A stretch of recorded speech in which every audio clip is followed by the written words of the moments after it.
এত গালাগালি খেস্তাখিস্তি করছে, উঠতে পারছে না। তারপরে আপনি যদি আমাকে বাড়িতে ডেকে মিটিংয়ে ডাকেন, তো আপনি যদি আমার প্রোটেকশন না দিতে পারেন, আমার প্রোটেকশন আমায় খুঁজতে হয়, তাহলে আমি আপনার মিটিংয়ে যাব কেন?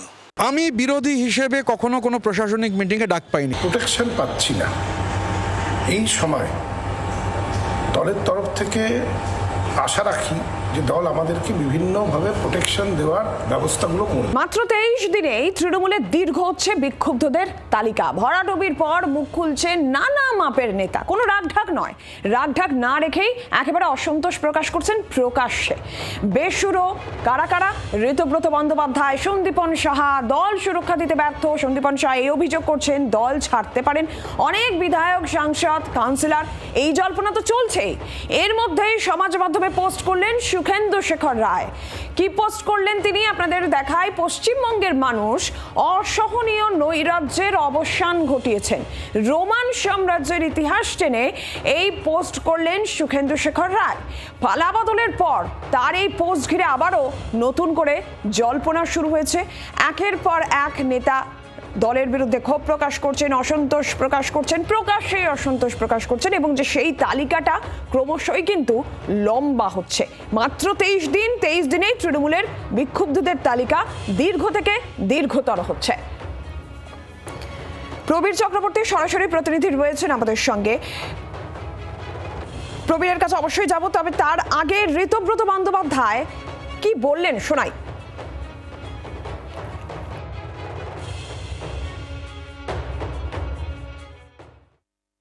15 বছর ধরে যদি একটা ভুল হয়ে থাকে, সেই ভুলটা রিপিট হবে। সেই ভুলের যদি সরকার সদর্থকভাবে সংশোধন করতে চান, তাহলে বিরোধী বিধায়ক হিসেবে আমরা কেন তার পার্ট হব? 15 বছর যেটাকে আপনি ভুল বলছেন সেটা তো আপনার দলই করেছে। আমি বিরোধী হিসেবে কখনো কোনো প্রশাসনিক মিটিংয়ে ডাক পাইনি। তৃণমূল কংগ্রেসের এমপি হিসেবে ডাক পেয়েছি। কিন্তু লাস্ট 5 বছরে সত্যি তো বিরোধী, তখন মানে বিজেপির কোনো বিধায়ক কোনো প্রশাসনিক বৈঠকে ডাক পায় না, আমরাও তো এক্সপেক্ট করিনি। আমি সন্দীপন আমরা এক্সপেক্ট করিনি। সন্দীপন বলতে পারবে যে আমরা এক্সপেক্ট করিনি যে এই সরকার হচ্ছে বিরোধীদের ডাকবে, কিন্তু সরকার যখন বিরোধীদের ডাকছে সেটা একটা ওয়েলকাম মুভ। এবং আমরা কোনো প্রোটেকশন পাচ্ছি না এই সময়। দলের তরফ থেকে আশা রাখি যে দল আমাদেরকে বিভিন্নভাবে প্রোটেকশন দেওয়ার ব্যবস্থাগুলো করবে। আমাদের যারা নিচতলার কর্মী তারা আমাদের দিকে তাকিয়ে রয়েছে, তাদেরকে আমরা কোনো ডাইরেকশন দিতে পারছি না, কারণ আমরা তো উপর থেকে কোনো ডাইরেকশনই পাচ্ছি না। এখনও যদি দল পুরোটাই সোশ্যাল মিডিয়াতে চলে, তাহলে আমরা কোথায় যাব? প্রবীরের কাছে যাই সরাসরি। প্রবীর চক্রবর্তী প্রতিনিধি রয়েছেন আমাদের সঙ্গে। প্রবীর, 2021-এর বিধানসভা নির্বাচনের আগেও আমরা দেখেছি তৃণমূল কংগ্রেসের দল বদলের হিড়িক, বেসুরো গাওয়া, তারপর দল ঘুরে দাঁড়ায়, ক্ষমতায় আসে। এবার যখন এই বেসুরো গাওয়া শুরু হয়েছে, এবার বিরোধী আসনে থেকে পরিস্থিতি সামলানোটা কি কঠিন হয়ে যাচ্ছে? রাজ ধরে রাখা কি কঠিন হচ্ছে তৃণমূলের?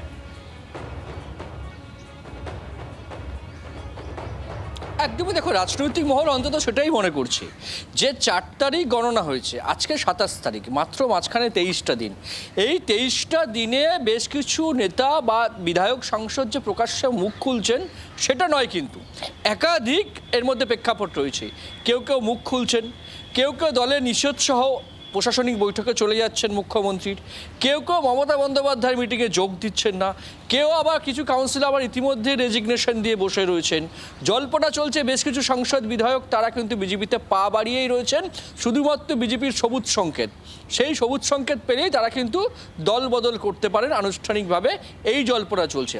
অর্থাৎ মাত্র 23 দিনে শুধু যে প্রকাশ্যে ক্ষোভ এটা নয়, একাধিকভাবে যদি তুমি লক্ষ্য করো, একাধিকভাবে কিন্তু তৃণমূল কংগ্রেসের যারা সাংসদ, বিধায়ক, কাউন্সিলর, বিশেষ করে যারা জনপ্রতিনিধি, তারা কিন্তু বিভিন্নভাবে তাদের যে অ্যাক্টিভিটিসে প্রমাণ করে দিচ্ছে যে তারা আর তৃণমূল কংগ্রেসের সঙ্গে থাকতে চাইছে না। নাহলে এরম কবে হয়েছে যে মমতা বন্দ্যোপাধ্যায় মিটিং ডেকেছেন অথচ এমএমআইসিরা তারা সেই মিটিংয়ে যাননি? এরম কবে হয়েছে যে মমতা বন্দ্যোপাধ্যায় মিটিং ডেকেছেন, বিধায়করা তারা সেই মিটিংয়ে না গিয়ে বিধানসভায় গিয়ে শুভেন্দু অধিকারীর সঙ্গে সৌজন্য সাক্ষাৎ করছেন? এটা কি অতীতে কখনো দেখা গেছে? কোনোদিন বলতে একটা শব্দ যদি ব্যবহার করা হয় যে কোনোদিন কোনো তৃণমূল কংগ্রেসের জনপ্রতিনিধি এই সাহস দেখাননি। কিন্তু মাত্র 23 দিনে যে ছবি সামনে আসছে তাতে কিন্তু রাজনৈতিক মহল মনে করছে যে মমতা বন্দ্যোপাধ্যায়ের পক্ষে এই দল ধরে রাখা যে আর কতটা সম্ভব হবে সেটা কিন্তু রাজনৈতিক মহল ইতিমধ্যে ইতিমধ্যেই প্রশ্ন তুলছে এবং বিভিন্ন যে বিষয় সামনে আসছে সাংসদ বিধায়কদের সেটা কিন্তু সেদিকেই এগোচ্ছে বলে মনে করছে রাজনৈতিক মহল। প্রবীর, ধন্যবাদ তোমাকে। তারক সিংহ মুখ খুলেছেন, শোনাই তিনি কি বললেন। তো যখন দল ক্রাইসিসে থাকে, তো যারা নেতৃত্বে থাকে তাদের দায়িত্ব কর্তব্য যে অত্যাচারিত কর্মীদের পাশে দাঁড়ানো। মেয়ের পার্টি অফিস ভেঙে দিয়েছে, পার্টি অফিসে আমার মেয়ে বসছিল, এত গালাগালি খেস্তাখিস্তি করছে, উঠতে পারছে না। তারপরে আপনি যদি আমাকে বাড়িতে ডেকে মিটিংয়ে ডাকেন, তো আপনি যদি আমার প্রোটেকশন না দিতে পারেন, আমার প্রোটেকশন আমায় খুঁজতে হয়, তাহলে আমি আপনার মিটিংয়ে যাব কেন? আর এই যে তৃণমূল কংগ্রেসে বিক্ষুব্ধদের তালিকা ক্রমশ দীর্ঘ হচ্ছে, একের পর এক বেসুরো গাইছেন দিলীপ ঘোষ। তিনি কি বললেন, শুনুন। এটা আগে বলেননি কেন? হেরে যাওয়ার পরে বললেন। যদি ওনারা এতই ভালো সব সমস্যা জানতেন, মুখ খোলেননি কেন?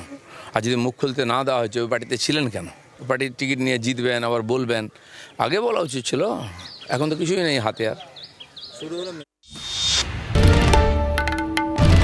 বাংলার আওয়াজ, বাঙালির আবেগ, জি 24 ঘন্টা।